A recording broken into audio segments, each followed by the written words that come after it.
ఇది కేవలం ఓ పెంపుడు జంతువు కాదు, ఇదో ఫ్యాషన్ స్టార్. పూర్తి వివరాలకు చదవండి రేపటి సాక్షి దినపత్రిక.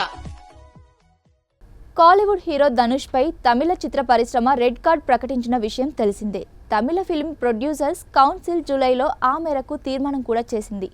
నవంబర్ 1 నుంచి ధనుష్తో సినిమాలు చేసేది ఉండదని నిర్ణయం తీసుకుంది. దీంతో కాలీవుడ్లో పెద్ద దుమారమే రేగింది. రెమ్యునరేషన్ తీసుకుని షూటింగ్కు సహకరించని నటీనటులకు తమిళ ఇండస్ట్రీ రెడ్ కార్డులు జారీ చేస్తుంది. ఈ క్రమంలో ఈ ఏడాది జూలైలో ధనుష్ పై రెడ్ కార్డ్ జారీ అయింది. త్రేండేల్ ఫిలిమ్స్ 5 స్టార్ క్రియేషన్స్ బ్యానర్స్ నుంచి సినిమాలు చేసేందుకు ధనుష్ అడ్వాన్స్ తీసుకున్నారట. అయితే ఎన్ని సంవత్సరాలైనా షూటింగ్కు డేట్స్ ఇవ్వకపోవడంతో ఈ నిర్మాణ సంస్థలు తమిళ నిర్మాతల మండలిని ఆశ్రయించింది.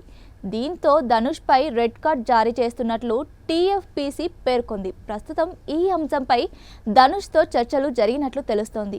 ధనుష్ తీసుకున్న మొత్తాన్ని వడ్డీతో సహా 5 స్టార్ క్రియేషన్స్కి తిరిగి చెల్లిస్తాడని, ఆపై త్రేండేల్ ఫిలిమ్స్తో సినిమా చేయడని ధనుష్ అంగీకరించినట్లు సమాచారం.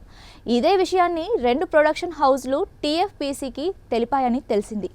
అయితే కొన్ని షరతులపై ధనుష్ మీద ఉన్న రెడ్ కార్డ్ రద్దు చేయబడిందని తెలుస్తోంది.